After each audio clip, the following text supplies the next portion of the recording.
आज के वीडियो में हम बात करेंगे जो एनसीईआरटी का बुक है उसमें जो हिस्ट्री पोर्शन है 8वीं क्लास में उसका फर्स्ट चैप्टर जो है पूरा डिटेल से यहाँ पर बताने वाले हैं, क्योंकि उसमें से निचोड़ करके मैंने यहाँ पर नोट्स तैयार किया है। अगर आप इस नोट्स को पढ़ लेते हैं तो इसके बाद मैं ये नोट्स आपको प्रोवाइड करा दूँगा। अगर आप नोट्स को पढ़ लेते हैं तो आपको जो है बुक का पढ़ने की कोई भी आवश्यकता नहीं है। अगर आप हालांकि बुक पढ़ना चाहें तो पढ़ सकते हैं, लेकिन आपको हम ये नोट्स भी प्रोवाइड करा देंगे। तो यहाँ पर हम जो है पॉइंट्स पर पॉइंट्स आपको बताने वाले हैं। पूरा आप जो है वीडियो अगर देख लेते हैं, इसके बाद नोट्स जो देंगे वो देख लेते हैं, तो आपका जो है सारा यहाँ पर टॉपिक कवर हो जाएगा। फिलहाल आज मैं हिस्ट्री का जो पहला चैप्टर है कब, कहाँ और कैसे, उसे डिटेल्स में चलिए बताते हैं। आधुनिक युग का जो जन्मदाता कहा जाता है वो किसको कहा जाता है? तो फ्रेंड्स आपको बता दें, पुनर्जागरण जो प्रारंभ हुई, दूसरे देशों को खोजने की परंपरा जो शुरू हुई वो यूरोप से हुई, और यूरोप को ही जो है आधुनिक युग का जन्मदाता कहा जाता है। अगर कोई पूछे आधुनिक युग का जन्मदाता किस को कहा जाता है तो आपको यहाँ पर यूरोप पे टिक कर देना है। आगे बढ़ने के क्रम में यहाँ पर पुनर्जागरण की चर्चा आती है।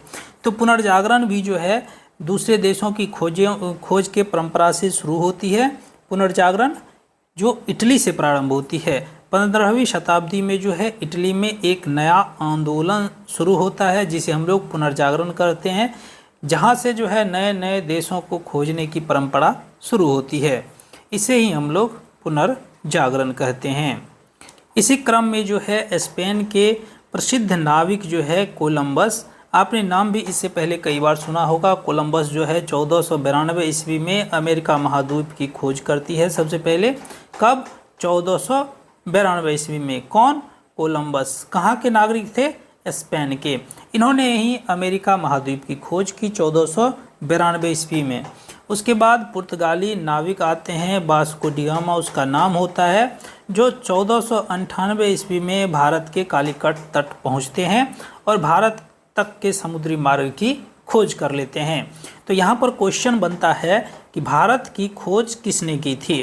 तो आपको टिक करना है पुर्तगाली यात्री वास्को डी गामा। दूसरा क्वेश्चन ये भी पूछ देता है कभी कभी कि भारत की खोज वास्को डी गामा ने कब की थी? तो यहाँ पर क्या डालना है आपको? 1498 ईस्वी। उसके बाद आपको बता दें कि 15वीं शताब्दी के अंत में यूरोप में एक नई सामाजिक व्यवस्था का जन्म हुआ जिसे पूंजीवाद कहते हैं। उसके बाद पूंजीवाद क्या होता है? नए नए देशों का खोज किया जाने लगा, वहाँ पर जो है इन्वेस्टमेंट किया जाने लगा, या वहाँ से जो है आयात करने लगा किसी भी वस्तु का, जो अपने देशों में बेच करके ज़्यादा से ज़्यादा पूंजी कमाने की प्रथा शुरू हुई। जब नए देशों का खोज किया गया तो वहाँ से जो है मुनाफा कमाने की होड़ लग गई। तो इसे ही हम लोग क्या कहते हैं? पूंजीवाद। पूंजीवाद के क्रम में हम लोग यहाँ पर बात कर लेते हैं औद्योगिकीकरण की, यानी उद्योग धंधा की शुरुआत जब हुई उसके बाद तो पूंजीवाद में दिन दोगुना रात चौगुना वृद्धि हो गई। तो ये औद्योगिकरण की परंपरा जो शुरू हुई वो इंग्लैंड में 1780 के दशक से और 1850 के दशक के बीच हुई। तो इसमें क्या होता, जब उद्योग धंधा प्रारंभ हुआ तो उसमें मनुष्य का श्रम जो है कम लगता था और मनुष्य को कम काम करना पड़ता था, तो उद्योग जो है उससे काफ़ी गुना ज़्यादा जो है उत्पादन करता था मनुष्य के मुकाबले, क्योंकि मनुष्य जो है धीरे धीरे काम करता था, उद्योग बहुत जल्दी में काम करके दे देता था। इससे जो है अर्थव्यवस्था का जो रूपांतरण हुआ उसे ही हम लोग औद्योगिक क्रांति कहते हैं, क्योंकि इससे इकोनॉमिक्स में जो है इकोनॉमी में बढ़ोतरी हुई, ज़्यादा से ज़्यादा मुनाफा कमाया जाने लगा, तो इसलिए हम इसको औद्योगिकी क्रांति कहते हैं। अब चलिए यहाँ पर साम्राज्यवाद के बारे में चर्चा किया गया है। साम्राज्यवाद जान लेते हैं क्या है। तो साम्राज्यवाद जो है सैनिक या अन्य तरीके से जब हम किसी विदेशी भूभाग को अपने अधीन करते हैं, वहाँ पर राजनीतिक प्रभुत्व अपना स्थापित कर लेते हैं, तो इस प्रक्रिया को जो है हम लोग साम्राज्यवाद की श्रेणी में रखते हैं। इसमें क्या होता है, सैनिक या किसी अन्य तरीके से जो है विदेशी भूभाग को हम अपने कब्जा में कर लेते हैं, तो ये साम्राज्यवाद की श्रेणी में आता है।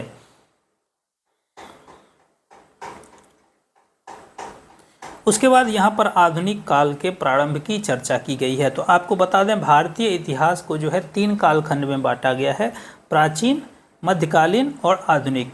आधुनिक काल का प्रारंभ जो होता है वो जब अंग्रेज आए और बंगाल के नवाब जो है सिराजुद्दौला से लड़ाई किए। लड़ाई करने के बाद उसको बंगाल के नवाब को हरा देते हैं और अंग्रेज जो है विजय हो जाते हैं। उसके बाद अंग्रेज़ों का धीरे धीरे जो है भारत को अपने कब्जा में लेने का सिलसिला जो है शुरू हो जाता है। वहीं से जो है आधुनिक काल का प्रारंभ हम लोग भारत में मानते हैं, क्योंकि उसके बाद जो है पूरा देश जो है अंग्रेज़ों का गुलाम हो जाता है धीरे धीरे। हमारे देश में अंग्रेजी शासन आने से क्या होता है, अंग्रेजी शिक्षा और नए विचारों का जो है आगमन होता है, क्योंकि इससे पहले हमारे देश में अंग्रेजी शिक्षा नहीं दी जाती थी और नए नए विचार का भी आगमन होता है, क्योंकि पहले बहुत सारे कुप्रथा हमारे देश में चलन में था, जैसे सती प्रथा हो गया, दास प्रथा हो गया, विधवा विवाह नहीं होता था, तो बहुत सारी कुप्रथाएं थी। अंग्रेज के आने के बाद इन सभी कुप्रथाओं पर भी बैन लगा और साथ ही साथ अंग्रेजी शिक्षा को भी यहाँ पर बढ़ावा मिला। अब हम लोग उपनिवेशवाद की बात करें अगर, तो उपनिवेशवाद है क्या, तो इसे जब समझते हैं चलिए। जब एक देश किसी दूसरे देश के दबदबे से, क्या होता है, एक देश जो है दूसरे देश पर जो है जब दबदबा कायम करता है तो वहाँ के राजनीतिक, आर्थिक, सामाजिक, सांस्कृतिक बदल जाता है, उसमें कुछ ना कुछ चेंजेस देखने को मिलता है। यही प्रक्रिया जो है औपनिवेशीकरण कहलाता है और ये अवस्था जो है, इस अवस्था को ही हम लोग उपनिवेशवाद की श्रेणी में रखते हैं।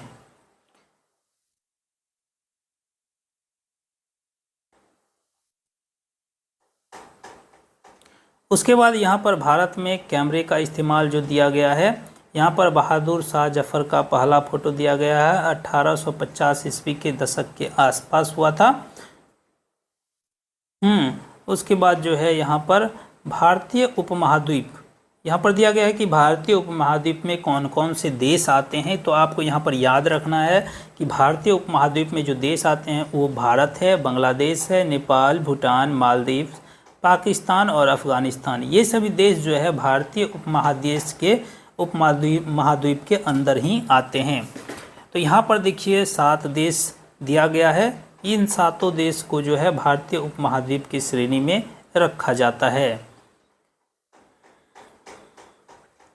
अब अगर हम म्यांमार और श्रीलंका, जो कि म्यांमार जो है तत्कालीन यानी उस समय बर्मा कहलाता था और श्रीलंका जो है उस समय सिलोन कहलाता था, ये भी अंग्रेज़ों के चंगुल में था। ये 1937 को जो है अंग्रेज से स्वतंत्रता प्राप्त किया। अब हम बिहार और उड़ीसा के बारे में बात कर लेते हैं कि बंगाल से वो कब अलग हुआ। तो आपको बता दें फ्रेंड्स कि 1912 ईस्वी में बिहार जो है बिहार और उड़ीसा को बंगाल से अलग कर दिया गया और एक नए प्रांत का गठन किया गया जिसका नाम बिहार था। लेकिन देखिए 1936 में जो है फिर उड़ीसा को जो है बिहार से अलग करके एक नया प्रांत गठित कर दिया। तो यहाँ पर बिहार को 2 टुकड़े में विभाजित कर दिया। उसके कुछ दिनों के बाद 15 नवंबर 2000 ईस्वी को फिर से बिहार का बंटवारा हो गया। बिहार के दक्षिणी पठारी क्षेत्र जो है वो झारखंड राज्य के रूप में गठित कर दिया। कब? 15 नवंबर 2000 ईस्वी। ये भी आपको पॉइंट्स याद रखना है। और 15 नवंबर 2000 ईस्वी को ही बिरसा मुंडा का जयंती मनाया जाता है, क्योंकि 15 नवंबर को ही उनका जन्म हुआ था। तो यहाँ पर 15 नवंबर 2000 को बिहार को जो है फिर से बंटवारा किया गया और दक्षिणी पठारी क्षेत्र जो है वो झारखंड में चला गया और इधर उत्तरी वाला जो मैदानी इलाका है ये बिहार में रह गया।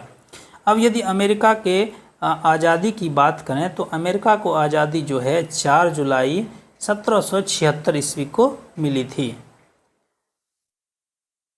उसके बाद फ्रांसीसी क्रांति की हम बात कर लेते हैं जो 1789 ईस्वी में, यहाँ पर शॉर्ट में क्लास 8 में दिया गया है तो शॉर्ट में ही पढ़ना है, ज़्यादा डीप पढ़ने की आपको आवश्यकता नहीं है।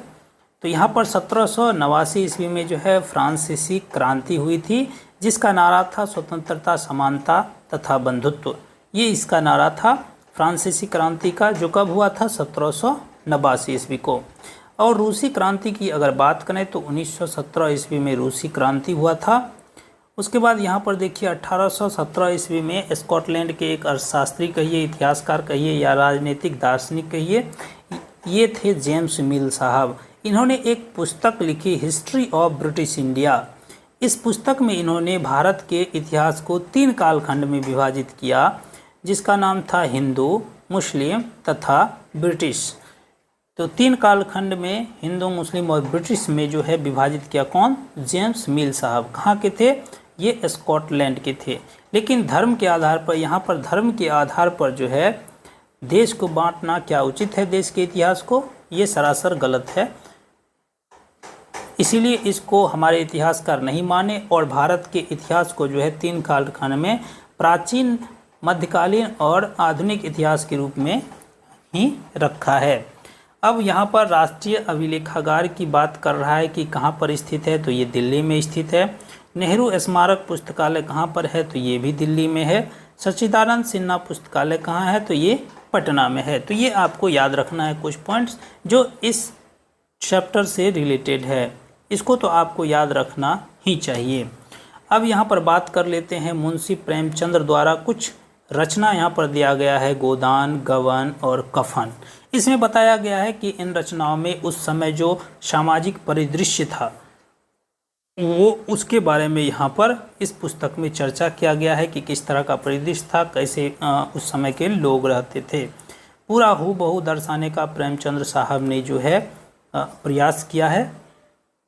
तो ये कुछ पॉइंट्स था। तो फ्रेंड्स आपको बता दें, ये नोट्स यदि आपको चाहिए तो वीडियो के डिस्क्रिप्शन में हम इसका लिंक दे देते हैं, वहाँ से आप डाउनलोड कर सकते हैं। और अगर आप एक बार उसे पढ़ लेंगे तो हमें नहीं लगता है कि बुक पढ़ने की आपको आवश्यकता पड़ेगी। तो इसीलिए जो है आप नोट्स को डाउनलोड कर लीजिए। ये आप वीडियो देख ही लिए हैं। तो चलिए मिलते हैं जो है दूसरे अध्याय में। तब तक के लिए विदा हमको कीजिए। धन्यवाद।